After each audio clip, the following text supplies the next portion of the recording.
Hey everyone, Elizabeth here. The last laugh delivers stories that leave you speechless. If you're here for it, hit subscribe and let's go. The first time I saw what Jessica had done to my apartment, I stood in the doorway for a full minute, just staring. My minimalist gray couch?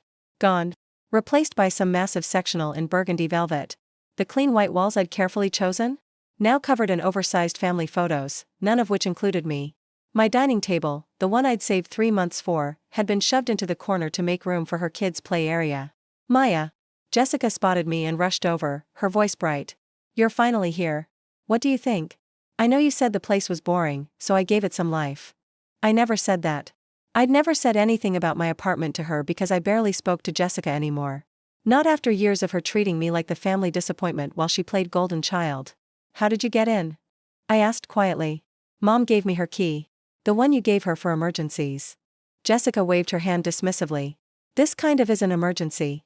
Our lease ended, and this place was just sitting here empty while you're doing whatever in Seattle. I live here, Jessica. I work remotely sometimes, but this is my home. Right, but you're gone like half the time. She gestured around proudly. And honestly? I'm doing you a favor. This place needed a woman's touch. Behind her, her husband Derek was mounting a massive TV on my wall, drilling holes I'd specifically avoided because I was renting. Their 2 kids were jumping on what used to be my bed in the bedroom, and I could hear something crashing. Jessica, you can't just. Can't just what? We're family, Maya. She looked at me with that expression I knew too well, the one that said I was being difficult. Mom said you'd be fine with it.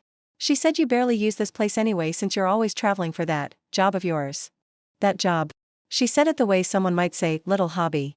I was a senior product manager at a major tech company, making $240,000 a year. I'd been promoted 4 times in 6 years. But to my family, I was still just Maya who works with computers, while Jessica, who'd worked part-time retail before becoming a stay-at-home mom, was the successful one because she had a husband and kids. Jessica laughed. Leave? Maya, we just moved in. Derek already changed his address with the post office. The kids are enrolled in the school 2 blocks away. Do you know how hard it is to get into that district? She put her hand on my arm. Look, I know this is sudden, but you'll get used to it. It'll be like when we were kids, sharing a room. Except now you can stay in hotels when you're in town. You can afford it with your tech salary. She said it like I should be grateful to spend money on hotels so she could live rent-free in my apartment. I need to make some calls, I said. Sure. Oh, but keep it down. The kids have quiet time in an hour. She turned back to directing Derek on the TV placement, already dismissing me. I walked to the small balcony, the only space that still looked like mine, and pulled out my phone. First, I texted my building manager, Richard Chen. No relation, though people always asked. Richard, my sister moved into my unit without permission. What are my options? His response came in 2 minutes, that's a lease violation.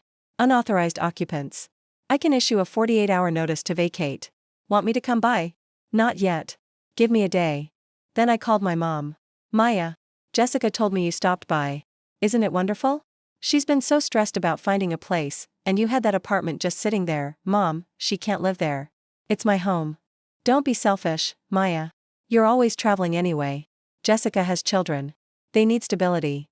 I pay $3,400 a month for that apartment. Well, maybe Jessica can contribute something when Derek finds work. But right now, family helps family. Your sister would do the same for you. Jessica wouldn't let me sleep on her couch when I visited, claiming her kids needed the space. But I didn't say that. I want her out by the end of the week, I said. Maya Chen, I raised you better than this. Jessica is your sister. She's struggling. You have a good job and no responsibilities. The least you can do is share what you have. She hung up. I stood on that balcony for 20 minutes, watching the city lights blink on as the sun set. Inside, I could hear Jessica laughing, Derek calling the kids for dinner, the sound of my kitchen being used by people who invaded my space and acted like they done me a favor. That night, I stayed in a hotel. A nice one, $340 a night. When I texted Jessica I wouldn't be back until tomorrow, she responded, Kay, by the way, we need the Wi-Fi password. Also, what's the deal with the thermostat? I showed up the next evening at 7 p.m. Jessica had told me to come around 8, we're having a little housewarming thing, just close friends, but I came early. The apartment was already full of people. Not just close friends.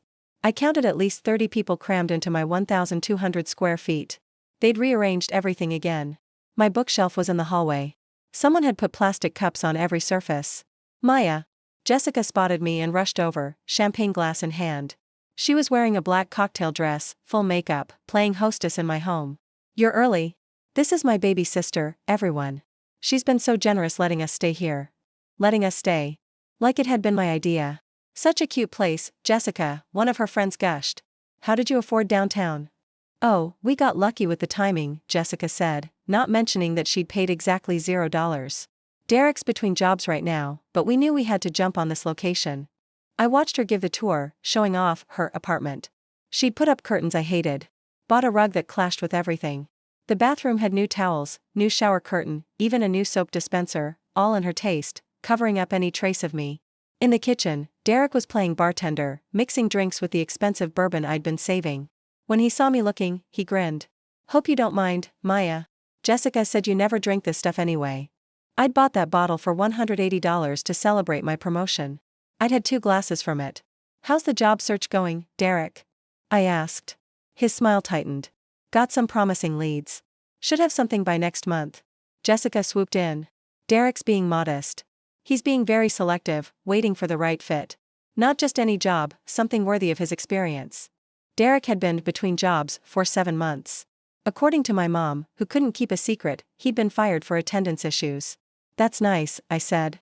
"Must be expensive, though. Living downtown while job hunting." Jessica's eyes narrowed slightly, but her smile never wavered. "Well, like I said, we got lucky with timing. Family helps family, right?" She turned to introduce me to someone. "This is my sister Maya, she does something with apps," when her phone rang. She glanced at it and her expression shifted. "Oh. It's Karen. You guys remember Karen from my old neighborhood? She said she might stop by." Jessica answered, her voice getting even brighter. "Karen. Yes, come up. Unit 4D. She hung up and turned to the room.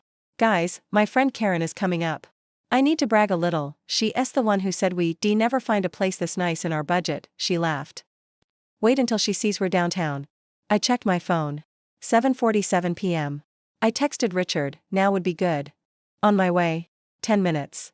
Jessica was in full hostess mode, refreshing drinks, adjusting the music, making sure everyone could see her playing lady of the house. Someone complimented the apartment's crown molding, and Jessica said, "I know. That's what sold us on it." The crown molding had been there when I moved in 3 years ago. At 7:56, there was a knock on the door. Jessica rushed to answer it, expecting Karen. Instead, Richard Chen stood there in his building manager uniform, clipboard in hand, expression professional and cool. "Good evening. I'm looking for Jessica Peterson?" Jessica's smile flickered. "That's me. Is there a problem? May I come in? We're actually having a party. This will only take a moment." Richard stepped inside, and his eyes swept the crowded apartment. "I need to speak with you about your occupancy of this unit." The music was still playing, but people had started to notice. Conversations died down. Derek appeared at Jessica's side. "I'm the building manager," Richard continued, voice carrying. "This unit is leased solely to Maya Chen. According to our records and her report, you moved into this apartment without authorization from either Ms. Chen or building management." Jessica's face flushed. "It's my sister's apartment. She said we could stay." "Did Ms. Chen add you to the lease?" "Well, no, but did you sign any rental agreement or sublease paperwork?" "It's family. We don't need." "Actually, you do." Richard clicked his pen. "This building has strict occupancy policies. All residents must be on the lease or approved by building management. You are neither." The room was completely silent now. 30 people watching my sister get publicly dressed down in what she just spent an hour calling her apartment. "Miss Peterson, you and your family are unauthorized occupants. You have 48 hours to vacate this unit completely. That's by 8 p.m. on Friday. Any belongings remaining after that will be considered abandoned property." "You can't do that." Jessica's voice went shrill. "We just moved in. The kids are in school. You moved in without permission. That's trespassing." Richard's voice remained level. "Additionally, you've made unauthorized alterations to the unit. I can see holes in the walls, new fixtures, and property damage." 4,000, Derek started. "The TV mounting alone violated the lease terms. The altered walls, the removed appliances Ms. Chen had stored, it adds up." Richard looked at Jessica. "You should also know that Ms. Chen could file a police report for theft of personal property and illegal occupancy. She's chosen not to do so, provided you leave voluntarily within 48 hours. Jessica looked at me for the first time since Richard arrived. Her face had gone from flushed to pale. "Maya, tell him this is a misunderstanding." I said nothing. "Maya." Her voice cracked. Tell him we had permission. Tell him Mom said it was okay. Mom doesn't own this apartment, Jessica. I do. But you're never here. You don't need this place. I pay $3,400 a month for it. Every month. On time. For 3 years. One of her friends whispered something to another friend. They were already moving toward the door. Richard handed Jessica an official document. This is your 48-hour notice to vacate. If you're not out by Friday at 8 p.m., the police will be called and you'll be forcibly removed. Additionally, you may face trespassing charges and a civil suit for damages. This is insane. Derek finally found his voice. Over some family misunderstanding? This is a legal issue, Richard said. You occupied a property without authorization and made alterations without consent. If this were any other situation, Miss Chin could have you arrested tonight. She's being generous with the 48 hours. Jessica's champagne glass slipped from her hand and shattered on the hardwood floor I'd paid to have refinished last year. The sound seemed to wake everyone up. People started murmuring, gathering their coats. I think we should go, someone said. Yeah, we'll call you, Jess. Within 5 minutes, the apartment emptied. Every single guest filed out, some avoiding eye contact, others looking at Jessica with something between pity and judgment. Her housewarming party for her apartment collapsed in real time. When the last guest left, it was just the 4 of us, me, Richard, Jessica, and Derek. The kids were in the bedroom, thankfully. Maya, please. Jessica's voice was different now. Smaller. We have nowhere to go. You had somewhere before you moved in here without asking. Our lease ended. We couldn't afford to renew. That's not my problem, Jessica. But we're family. The tears started. How can you do this to your own sister? To your niece and nephew? How could you do this to me? I kept my voice even. You took over my home. You threw away my things. You redecorated without permission.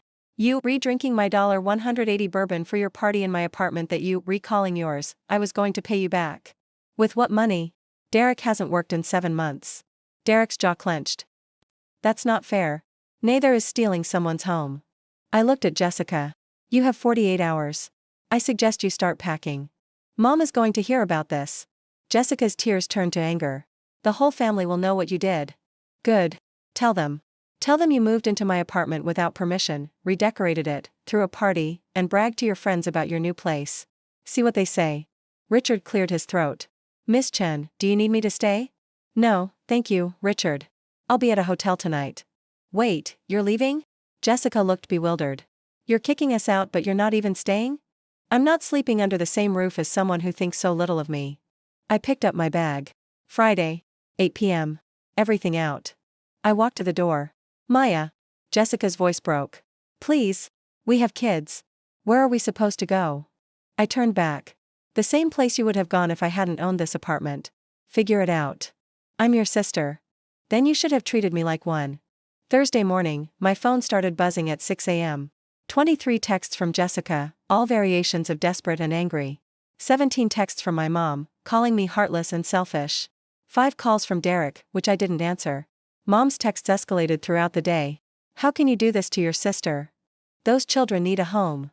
You have plenty of money and no family of your own, the least you can do is help. Your father would be ashamed of you. That last one stung, but not enough to change my mind. By Thursday evening, Jessica had posted on Facebook some vague status about family betrayal and learning who really cares. 3 relatives called me. My aunt demanded to know the full story. When I told her, there was a long pause. Jessica moved in without asking? Yes. And she redecorated? Threw away some of my furniture. Put holes in the walls. Another pause. I see. I'll talk to your mother. Friday at 6 p.m., I returned to my apartment with Richard. Jessica and Derek were still there, boxes half-packed, kids crying, both of them looking exhausted. We need more time, Derek said immediately. The moving truck can't come until tomorrow. The notice said 8 p.m. today, Richard replied. That's in 2 hours. Please. Jessica looked at me, eyes red. One more day. Just one. I looked at the apartment. They'd taken down their awful curtains. The sectional was being disassembled. But my bookshelf was still in the hallway, and I could see scratches on the floor where they'd dragged furniture.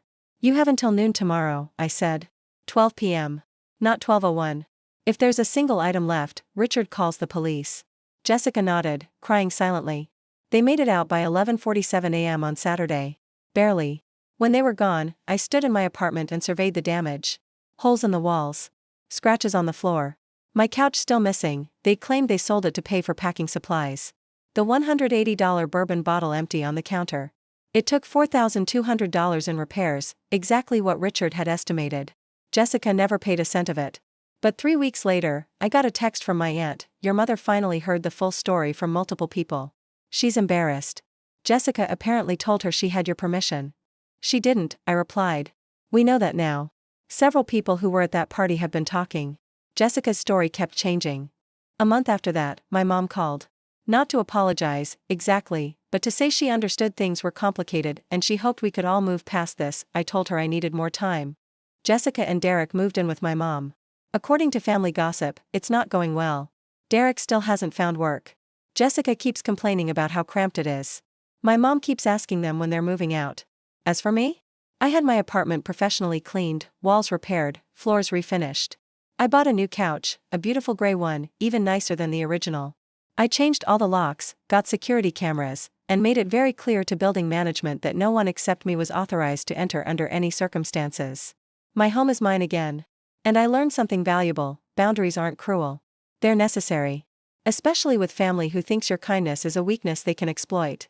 Jessica hasn't apologized. Not really. Just a text that said, I guess we both made mistakes. We didn't both make mistakes. She made choices. I just stopped enabling them. The apartment is quiet now. Peaceful. Exactly how I like it. And whenever someone tells me, family helps family, I remember the feeling of walking into my own home and not recognizing it. I remember being treated like the selfish one for not wanting to be walked all over. And I remember the look on Jessica's face when her champagne glass shattered, and she realized she'd been bragging about her apartment to a room full of people, right before finding out it was never hers at all. Some lessons cost $4,200 in repairs and a 48-hour eviction notice. But they're worth every penny. Have you ever had a family member take advantage of your generosity? How did you set boundaries? Share your story in the comments below.